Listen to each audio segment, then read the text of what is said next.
안녕하세요, 케이부자입니다. 뱅크 오브 캐나다가 지난밤에 기준금리를 0.75% 올려서 드디어 3.25%가 됐습니다. 정말 저 같은 영끌족에게는 지옥문이 열린 것 같습니다. 시청하시기 전에 구독하기, 좋아요 부탁드립니다. 기준금리가 3.25%가 됐습니다. 저같이 대출을 많이 받은 사람들, 지금 모기지를 많이 받은 사람들, 그리고 변동금리로 모기지를 받은 사람들에게 정말 지옥문이 열린 것 같은 느낌이 듭니다.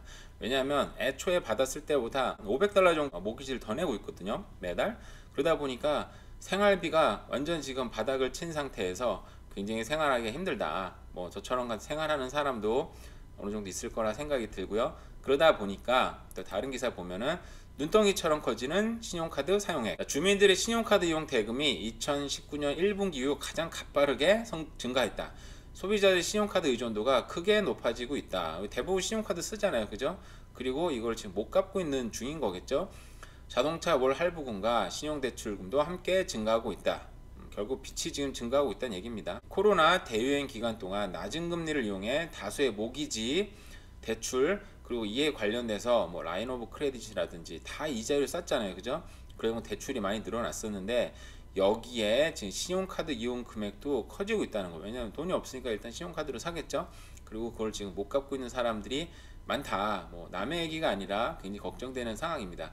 지금 중앙은행 같은 경우는 경기 침체를 어느 정도 각오하고 지금 기준금리를 계속 올리는 상황이거든요. 각국 중앙은행 같은 경우는 지금 인플레이션을 잡아야 되는데 인플레이션의 요인에 세 가지가 있습니다. 수요 견인 인플레이션이 있고요. 그리고 비용 상승 인플레이션이 있고요. 그리고 빌트인, 내재적 인플레이션이 합니다. 세 가지 요인이 있는데요. 이 중에 중앙은행이 할 수 있는 일들은 일단 코스트 푸시 인플레이션 같은 경우는 대표적으로 러시아 우크라이나 전쟁 때문에 가스의 올 가격이 엄청나게 상승했잖아요. 그러다 보니까 이 부분은 전쟁이 멈추지 않고서는 가격 하락시킬 요인이 없다 보니까 각국 중앙은행이 전쟁을 멈출 수는 없잖아요, 그죠? 이거는 할 수 없는 일이에요. 사람이 없어요. 어디 가는지 모르겠지만 일할 사람이 없다 보니까 웨이지가 올라가고 거기에 맞춰서 물가가 또 오르고 못 살겠으니까 웨이지 올려줘서 또 올리고 서로 간에 스파이럴 효과가 일어나면서 또 가격이 오르고 물가가 오르고 있습니다. 이것도 중앙은행이 할 수 없는 부분이 있어요. 근데 유일하게 할 수 있는 게 수요 견인 인플레이션. 사람들이 물건을 많이 사고 돈을 많이 쓰는 걸 억제하는 거예요. 기준금리를 올려버리면서 저처럼 생활비가 없어지는 사람들은 생활비 못 쓸 거잖아요. 돈을 못 쓸 거잖아요, 그죠? 물건을 못 사겠죠.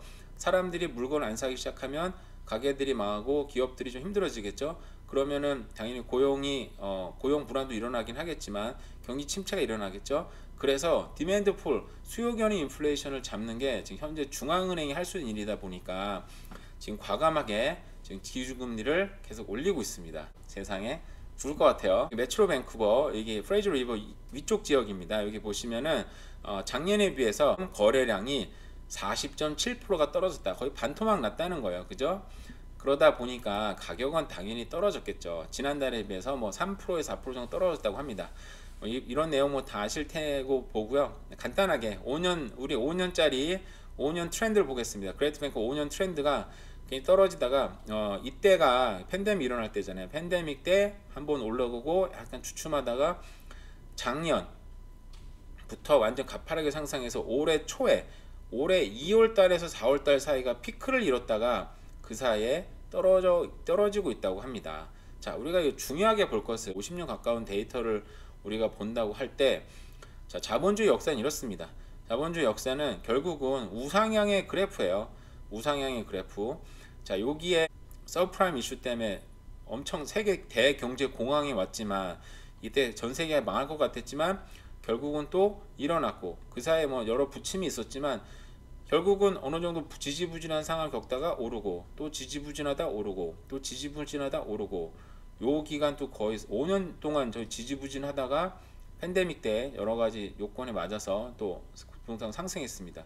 물론 한동안 지지부진한 장은 있을 수는 있겠지만 결국은 우상향하는 자본주의의 역사를 믿고 안심하시고 버티면 이를 악물고 버티면 될 것 같습니다. 그 반면에 캐나다 주택시장 다시 반등 조짐. 여기는 이제 토론토 기준입니다. 밴쿠버 시장은 분명히 떨어진 거 분명히 맞고요.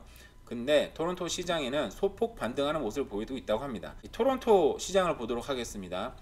거래량 자체는 작년에 비해서 34.2%로 좀 줄었죠. 근데 7월 달에 비해서는 11.1%가 올랐습니다. 밴쿠버 시장은 굉장히 다른 모습을 보여주는 것 같아요.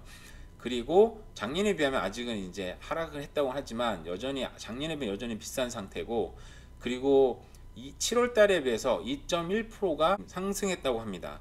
밴쿠버 시장하고는 확실히 좀 다른 모습을 보여주는 것 같아요. 오늘 바로 0.7% 기준금리가 올랐기 때문에 심리적으로는 굉장히 어려운 시기가 올 것 같다라는 생각이 듭니다. 자, 근데 가격이 너무 오르고 집을 사고 싶은 사람은 여전히 있어요. 왜냐하면 집은 여러분들 알다시피 강제 참여 시장입니다. 남녀노소, 아이들, 어른들 불구하고 상관없어요. 모두가 집을 사서 집을 사든지 렌트라든지 집에는 꼭 거주해야 되기 때문에 강제 참여 시장이다 보니까 집을 사고 싶은 사람은 여전히 많죠. 이민자는 여전히 들어오고 있고, 하우스홀드 가게는 여전히 분화되고 있고, 젊은 사람도 집을 사고 싶고, 또 나이 많으신 분들도 집을 옮긴다든지 어떤 이유든 간에 또 집을 사야 되는 거예요. 그죠? 그러다 보니까 방법을 사람들이 또 찾은 방법이 있습니다. 공동명의 주택 구매가 늘어나고 있다고 합니다. 친인척 아니면 제3자 등과 비용 부담해서 투자를 한다든지 구매를 한다고 합니다. 가족 또는 친구와 공동명의로 주택을 구입하는 사례가 늘어나고 있는 것으로 나타났다. 물가와 함께 집값이 계속 오르고 있는 반면 소득은 제자리에 머물고 있다. 특히 토론토와 밴쿠버 같은 경우 자력으로 집장만이 갈수록 힘들어지고 있다라고 얘기했습니다. 그래서 제가 저번에 말씀하신 것처럼 미국 같은 경우는 이제 40년짜리 모기지를 공총회를 열었다고 했거든요. 그 나중에는 될 가능성이 높다고 생각을 합니다. 첫 집 구매 희망자는 물론 현재 살고 있는 집을 정리하고 규모가 적은 집으로 옮겨갈 노년층까지 다양한 연령층이 세미나에 참석하고 있다고 합니다. 공동구입으로 집을 마련할 계획이다. 지인이 아니라도 투자 목적으로 주택을 구입하고자 하는 사람을 찾고 있다라고 얘기를 했습니다. 자, 상황이 어떻든 간에 사람들은 방법을 찾고 결국은 변화하는 상황에 맞춰서 자기가 어떤 일을 해야 되는지, 저처럼 지금 아무것도 못하고 정말 이를 악물고 버텨야 되는 건지, 아니면은 또 다른 방법으로 투자를 할 건지, 정말 각자 잘 선택을 하시고 좋은 결과가 있었으면 좋겠습니다. 네, 도움이 되시면 좋겠습니다. 네, 감사합니다.